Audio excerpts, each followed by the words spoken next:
ओम शांति। आज के बाबा के 20 तारीख के महावाक्य हैं। बाबा ने हम बच्चों को बताया, बच्चे ये संगम युग एक ऐसा समय है जबकि भगवान से डायरेक्ट हम मिलन मनाते हैं। इस समय ही हम शिव बाबा से जितने चाहे वरदान प्राप्त कर सकते हैं। इसलिए बाबा कहते हैं कि बच्चे इस समय बाहर मुखी बन करके नहीं बैठना है। भले बाबा ने कहा आपको बच्चों को अपनी जिम्मेवारियां पूरी करनी होती हैं, अपने डेली व्यवहार के कार्य भी करने होते हैं, लेकिन बाबा कहते हैं जितने समय मिले शिव बाबा को याद करते रहो। और बाबा ने कहा कि बच्चे बाहर मुखी नहीं बनना है, अंतर्मुखी बन कर के रहना है, क्योंकि ये संगम युग है जबकि इस समय शिव बाबा के साथ हमारी अपॉइंटमेंट फिक्स होती है। बाबा से हमें मिलने का चांस मिलता है, ज्ञान मिलता है, शक्तियाँ मिलती हैं, वरदान मिलते हैं जो किसी मनुष्य से प्राप्त नहीं हो सकते। इसलिए बाबा कहते हैं कि बच्चे अपनी बुद्धि को व्यर्थ की बातों में नहीं भटकाना है। अगर हमारी बुद्धि व्यर्थ की बातों में भटकती है तो इससे भी वायुमंडल में विघ्न पड़ता है। बाबा कहते हैं कि बच्चे सच्चा आशिक बन करके रहना है, क्योंकि एक वो परमात्मा ही है जो हमारा सच्चा सहारा है, जो सच्चा माशूक है। तो उसको दिल से याद करते रहें, यही मनमना भव है। आज के बाबा के हम 20 तारीख के महावाक्य सुनते हैं। बाबा ने कहा, मीठे बच्चे इस सभा में बाहर मुखी बनकर नहीं बैठना है। मीठे बच्चे इस सभा में बाहर मुखी बनकर नहीं बैठना है, बाप की याद में रहना है। मित्र संबंधी अथवा धंधे आदि को याद करने से वायुमंडल में विघ्न पड़ता है।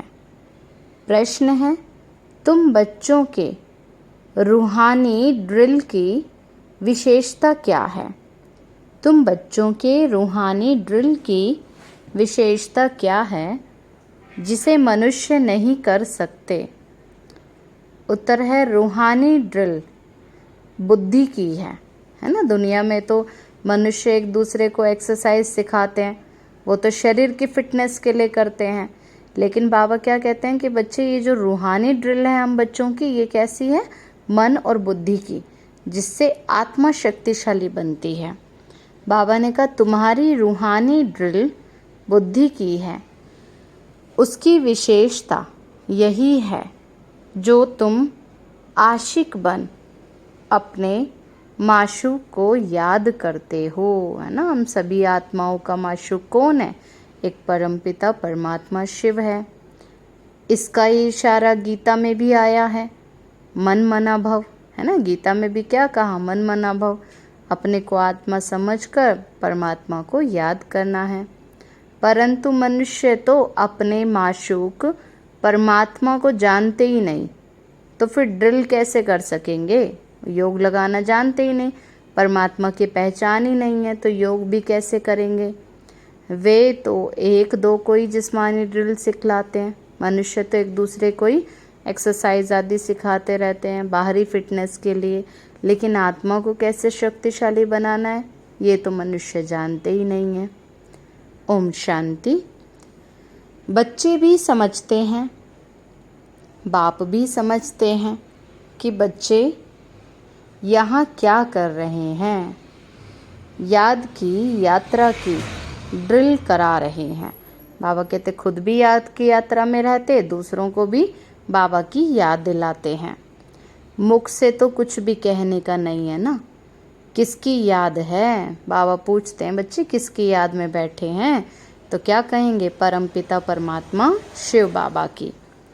उनकी याद में ही रहने से हमारे जो भी विकर्म है वह भस्म हो जाएंगे और हम विकर्मा जीत बन जाएंगे। जितना जो याद की ड्रिल में रहेंगे, बाबा कहते हैं याद की ड्रिल में जितना ज़्यादा बच्चे रहेंगे उतना ही वो आत्मा विकर्मा जीत बनती जाएगी, पापों का बोझ उतरता जाएगा। तो ये आत्मा की तो ड्रिल है, शरीर की नहीं है। भारत में तो जो भी ड्रिल सिखलाते हैं वह तो सब है जिस्मानी, और ये है रूहानी ड्रिल। इस रूहानी ड्रिल को तुम बच्चों के सिवाय कोई भी जानते ही नहीं। रूहानी ड्रिल का इशारा गीता में तो है जरूर, भगवानोवाच, अथवा भगवान के बच्चों का भी वाच है ना। तुम अभी भगवान शिव बाबा के बच्चे हो ना। बच्चों को फरमान मिला है, माम एकम याद करो। बाप भी ड्रिल सिखलाते हैं, बच्चे भी यही ड्रिल सिखलाते हैं। कल्प पहले भी बाप ने यही कहा था कि मुझ बाप को याद करो, और इसमें घड़ी घड़ी तो कहने की दरकार नहीं है, परंतु कहना पड़ता है।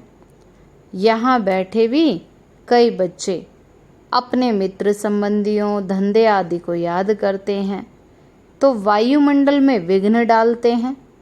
बाप कहते हैं, जैसे यहाँ तुम याद में बैठे हो, ऐसे ही चलते फिरते कर्म करते हुए याद में रहना है। किसकी याद में? शिव बाबा की याद में रहना है। बाबा कहते कार्य तो सारे करने हैं, लेकिन मन और बुद्धि हमारा कहाँ रहे? बाबा के पास रहे। जैसे आशिक माशूक एक दो को याद करते हैं तो उन्हों की याद तो है जिस्मानी और तुम्हारी है रूहानी याद। आत्माएं भी तो भक्ति मार्ग में आशिक होती हैं परमपिता परमात्मा माशूक की, परंतु माशूक को जानते नहीं है, ना अपनी आत्मा को जानते हैं। तो इस समय माशूक बाप आया हुआ है। भक्ति मार्ग से लेकर आत्माएं आशिक बनी हैं। माना द्वापर युग से सभी आत्माएं किसको पुकार रही हैं? परमात्मा को बुला रही हैं। ये है ही आत्माओं और परमात्मा की बात। बाप बच्चों को सम्मुख कहते हैं, तुम आशिक मुझ माशूक को याद करते हो कि बाबा आओ, आकर हमको दुखों से लिबरेट करो और अपने साथ शांति धाम में ले चलो। है ना, 63 जन्मों से हम आत्माएं किसको बुला रहे थे? परमात्मा को बुलाते हैं कि हमें सुख चैन की दुनिया में ले चलो, हमें इन दुखों से छुड़ाओ। तो बाबा कहते, बच्चे तुम अब जानते हो, अब इस दुख धाम का, मृत्यु लोक का विनाश होना है। अमर लोक जिंदाबाद और मृत्यु लोक मुर्दाबाद।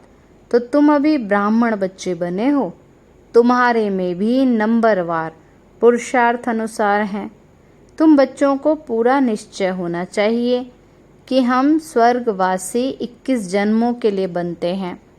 कोई मरता है तो कहते हैं स्वर्गवासी हुआ, परंतु कितने समय के लिए स्वर्गवासी हुआ ये तो कोई भी जानते ही नहीं। कितने समय के लिए मनुष्य तो जानते ही नहीं। इस समय तो बाबा हम बच्चों को समझाते हैं ना कि बच्चे 21 जन्म तक तुम बच्चे सतयुग का और त्रेता का सुख देखते हो। अब तुम बच्चे पुरुषार्थ कर रहे हो, तो ये कौन समझाते हैं, कौन निश्चय कराते हैं? वह है गीता का भगवान, परंतु वह तो एक ही निराकार होता है। मनुष्य समझते हैं निराकार तो निराकार ही है, वह कैसे यहाँ आकर सिखाएंगे? बाप को ना जानने के कारण क्या किया? श्री कृष्ण को गीता का भगवान समझ लिया, तो ड्रामानुसार ही कृष्ण का नाम भूल से डाल दिया है। कृष्ण और शिव का संबंध इस समय नज़दीक है ना। शिव जयंती होती है संगम पर, फिर कल होगी कृष्ण जयंती। बाबा ने कहा फिर शिव जयंती के बाद क्या आती है? कृष्ण जयंती आती है। शिव जयंती है रात में, कृष्ण जयंती है सवेरे। उसको प्रभात कहेंगे, क्योंकि सतयुग को क्या कहेंगे? सवेरे का समय कहेंगे ना, प्रभात का समय। जब शिवरात्रि पूरी होती है तब फिर कृष्ण जयंती होती है। ये बातें बच्चे ही समझ सकते हैं। कायदा है ना, यहाँ सभा में कोई बाहर मुखी ना हो, बाप की याद में ही रहना है। मनुष्य पुकारते भी हैं कि हे पतित पावन आओ, आकर हमें पावन बनाओ, परंतु ड्रामा अनुसार पत्थर बुद्धि तो कुछ भी समझते नहीं हैं। अगर जानते होते तो बताते ना। उनको तो ये भी नहीं पता कि अभी कलयुग का अंत है, फिर बाप जब आते हैं तब आदि होती है ना, फिर से सतयुग शुरू हो जाता है। मनुष्य तो बिल्कुल ही घोर अंधियारे में है। लोग तो समझते हैं कि कलयुग में अर्जुन 40,000 वर्ष पड़े हैं। बेहद का बाप समझाते हैं ना, हद का बाप तो कभी भी पतित पावन हो ना सके। बापू नाम तो बहुतों के रख दिए हैं, बुजुर्ग को भी बापू अथवा पिताजी कहते हैं। अब ये है रूहानी पिताश्री, जो एक ही हैं, जो पतित पावन है, ज्ञान का सागर है। बच्चों को पावन होने के लिए ज्ञान तो चाहिए ना। पानी में स्नान करने से कोई थोड़े ही पावन बनेंगे। तुम जानते हो, शिव बाबा हमारे सामने इस तन में प्रत्यक्ष है। किस तन में? ब्रह्मा तन में। ब्रह्मा द्वारा ब्राह्मणों को राजयोग सिखा रहे हैं। वह तो कह देते हैं भगवानुवाच अर्जुन प्रति, ब्राह्मणों का तो नाम निशान नहीं है। गाया जाता है ब्रह्मा के द्वारा स्थापना, विष्णु द्वारा पालना। तो स्थापना तो ब्रह्मा द्वारा ही करेंगे ना कि विष्णु द्वारा या शंकर द्वारा। अब तुम बच्चों को तो ये समझानी अब मिली है, बाप को यहाँ आना पड़ता है। वापस तो कोई भी आत्मा जा नहीं सकती। जो भी आते हैं उनको सतो रजो तमो से पास करना ही है। कृष्ण भी पूरे 84 जन्म लेते हैं और पूरे 5000 वर्ष पाठ बजाया है। जब आत्मा पेट में है तो भी तो जन्म तो है ना। कृष्ण की आत्मा भी जब सतयुग में आती है, गर्भ में प्रवेश किया, तब से लेकर 5000 वर्ष में 84 जन्मों का पाठ बजाना है। जैसे शिव जयंती मनाते हैं तो इसमें बैठा है ना, किसमें? शिव बाबा ब्रह्मातन में बैठा है। कृष्ण की आत्मा भी गर्भ में आई, चुरपुर हुई, उस समय से लेकर के 5000 वर्ष का हिसाब शुरू होता है। अगर कम जास्ती हो तो फिर तो 5000 वर्ष में कम हो जाए। ये बड़ी सूक्ष्म समझने की बातें हैं। बच्चे जानते हैं ना, कृष्ण की आत्मा फिर से ये ज्ञान ले रही है। फिर से कैसे? ब्रह्मा तन के द्वारा। फिर से श्री कृष्ण बनने के लिए ना। तुम भी तो अब कंसपुरी से कृष्णपुरी में जाते हो। ये बातें बाप बैठ बच्चों को समझाते हैं। बाप कहते हैं माया बड़ी दुष्टर है, अच्छे अच्छे महारथियों को भी हरा देती है। ज्ञान लेते लेते कहाँ ग्रहचारी बैठ जाती है। आश्चर्यवत हमारा बनंती कथनती अहो माया, फिर भी भागंती हो जाते हैं। कमाई में ग्रहचारी बैठ जाती है। राहु का ग्रहण सबको लगा हुआ है। अभी तुम्हारे पर तो बृहस्पति की दशा बैठी है, फिर चलते चलते कोई पर तो राहु का ग्रहण बैठ जाता है। तब कहते हैं कि इस दुनिया में तो कैसे बच्चे हैं। महान कमबख्त कहेंगे ना, क्योंकि माया की मत पर चल उल्टे कर्म करने लग पड़ते हैं। तुम्हारी आत्मा कहती है हम बाप से सदा ही सुख का वर्षा ले रहे हैं। बाबा आपसे हमने कल्प पहले भी ये वर्षा लिया था, फिर से हम बाप के पास आए हैं। बाप ने समझाया है बाहर तुम्हारे सेंटर्स पर बहुत आएंगे समझने के लिए। यहाँ ये है इंद्र सभा। इंद्र शिव बाबा है ना, जो ज्ञान की वर्षा बरसाते हैं।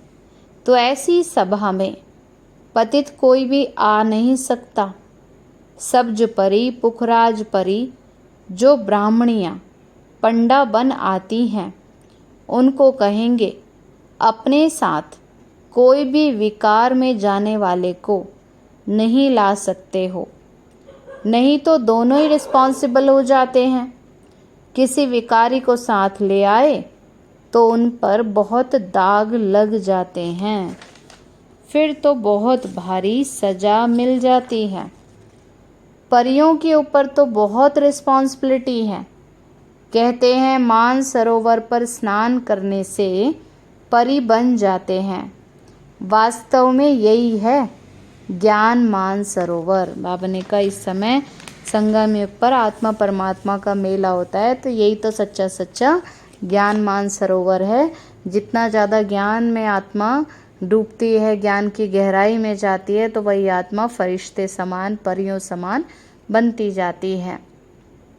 बाबा मनुष्य तन में आकर ज्ञान की वर्षा बरसाते हैं। ज्ञान का सागर है ना, तुम नदी भी हो, सरोवर भी हो।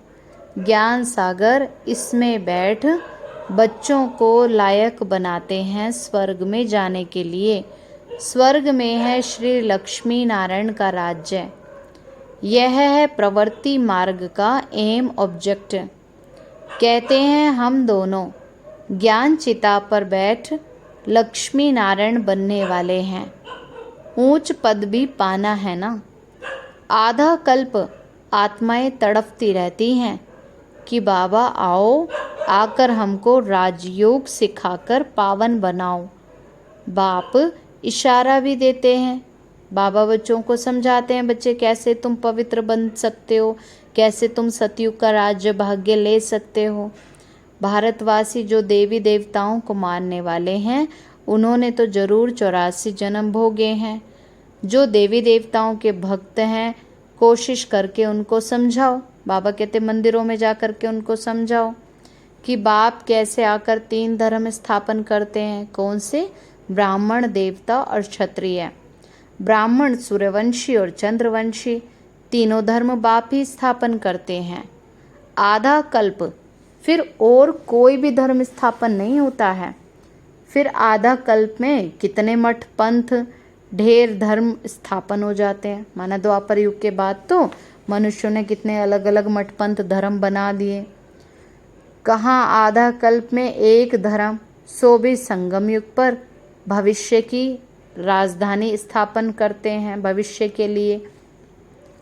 तो वह सब पुरानी दुनिया में ही अपना धर्म स्थापन करते हैं। बाकी बाबा ने कहा जो और धर्म आते हैं वो तो पुरानी दुनिया माना द्वापर युग के बाद शुरू होते हैं। अब यहाँ तो बाप आधा कल्प के लिए एक सत धर्म की स्थापना करते हैं, जो और कोई में पावर नहीं है। माना देवी देवता धर्म स्थापन करना कोई मनुष्यों का कार्य नहीं है। बाप तुमको अपना बनाकर सूर्यवंशी, चंद्रवंशी घराना स्थापन कर बाकी तो सबका विनाश करा देते, क्योंकि अनेक धर्म तो मनुष्यों के बनाए हुए हैं जो सब विनाश हो जाते हैं। सभी आत्माएं फिर शांति धाम में चली जाती हैं। तुम सुख में जाते हो। उस समय दुख कोई भी नहीं है। कब? सतयुग में। बाबा ने कहा कोई वहाँ दुख की बातें है ही नहीं। जो गॉड को याद करें, ये ज्ञान तो अभी तुम्हारी बुद्धि में है ना।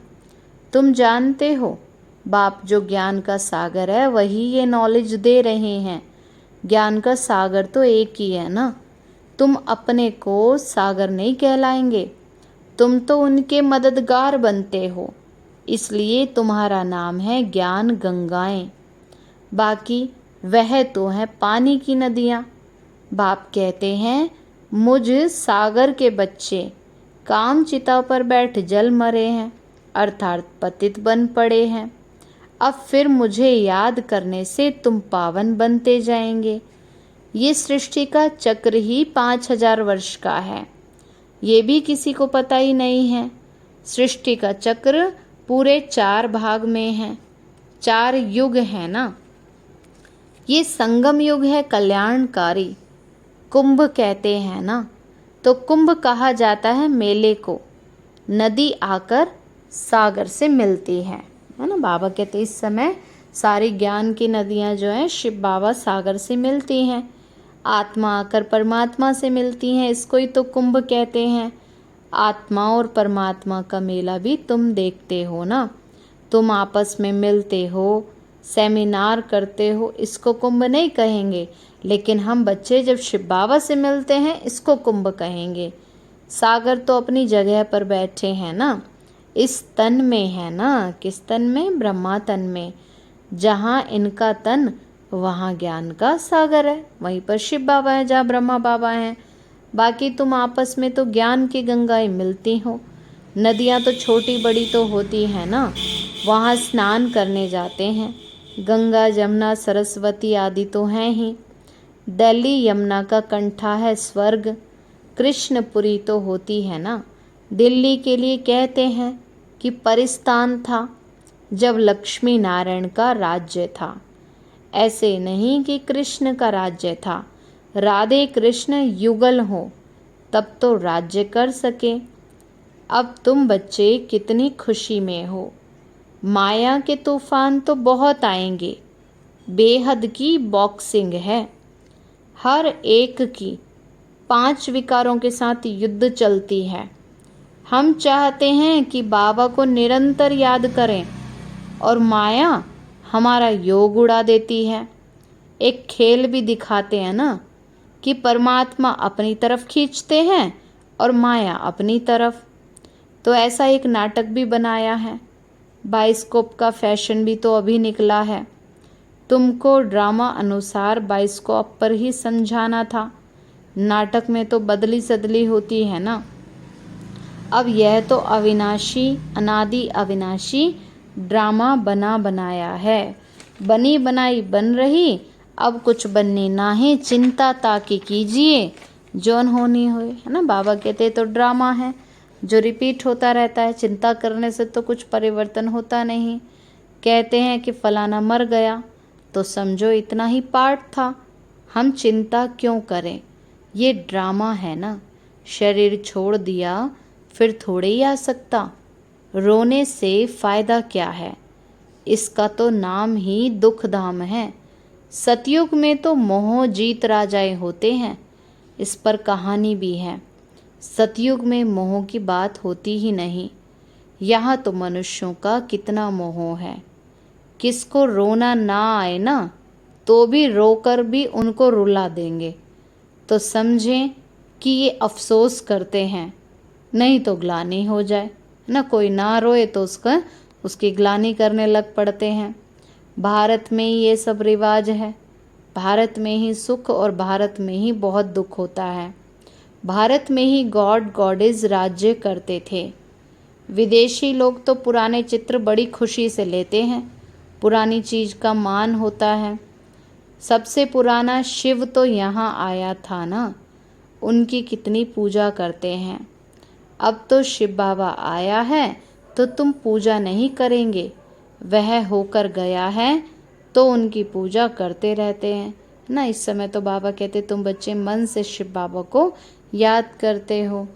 अच्छा, मीठे मीठे सिकीलते बच्चों प्रति माता पिता बाप दादा का याद प्यार और गुड मॉर्निंग। रूहानी बाप की रूहानी बच्चों को नमस्ते। रूहानी हम बच्चों की रूहानी माता पिता बाप दादा को नमस्ते नमस्ते नमस्ते। बाबा नमस्ते। सदा रहें हंसते और हंसाते और बन जाएं फरिश्ते। शुक्रिया बाबा, शुक्रिया बाबा, शुक्रिया बाबा। धारणा के लिए मुख्य सार है, ड्रामा के ज्ञान को बुद्धि में रख निश्चिंत बनना है। ड्रामा के ज्ञान को बुद्धि में रख निश्चिंत बनना है। बाबा कहते कोई भी बात की चिंता नहीं करेंगे अगर ड्रामा का पार्ट पक्का होगा तो किसी भी प्रकार की चिंता नहीं करनी है, क्योंकि जानते हैं बनी बनाई बन रही, निर्मोही बनना है। सेकंड पॉइंट है, बाप के द्वारा जबकि बृहस्पति की दशा बैठी है तो संभाल करनी है कि कहीं राहु का ग्रहण ना लग जाए। बाप द्वारा जबकि बृहस्पति की दशा बैठी है तो संभाल करनी है राहु का ग्रहण ना लग जाए। कोई भी ग्रहचारी हो तो उसे ज्ञान के दान से समाप्त करना है। वरदान बाबा ने दिया, सदा मनन द्वारा मगन अवस्था के सागर में समाने का अनुभव करने वाले। सदा मनन द्वारा मगन अवस्था के सागर में समाने का अनुभव करने वाले अनुभवी मूर्त भव। अनुभवों को बढ़ाने का आधार है मनन शक्ति। मनन वाला तो स्वतः ही मगन रहता है ना। जो ज्ञान का मनन करता रहता है ना, ज्ञान जिसकी बुद्धि में चलता रहता है, वो नेचुरली खुशी में रहते हैं, मगन रहते हैं। मगन अवस्था में योग लगाना नहीं पड़ता है, लेकिन निरंतर लगा रहता है ना। जो ज्ञान के मनन में रहेंगे वही मगन रहेंगे और उनका योग भी नेचुरल लगा रहेगा बाबा के साथ। तो उन्हें मेहनत भी नहीं करनी पड़ती। मगन अर्थात मोहब्बत के सागर में समाया हुआ, तो ऐसा समाया हुआ जो कोई अलग नहीं कर सकता। तो मेहनत से छूटो, सागर के बच्चे हो तो अनुभवों के तालाब में नहीं नहाओ, लेकिन सागर में समा जाओ, तब कहेंगे अनुभवी मूर्त। स्लोगन बाबा ने दिया, ज्ञान स्वरूप आत्मा वह है जिसका हर संकल्प हर सेकंड समर्थ हो। ज्ञान स्वरूप आत्मा वह है जिसका हर संकल्प और हर सेकंड समर्थ हो, है ना। माना अपना समय व्यर्थ की बातों में ना लगाएं। अच्छा, ओम शांति, ओम शांति, ओम शांति।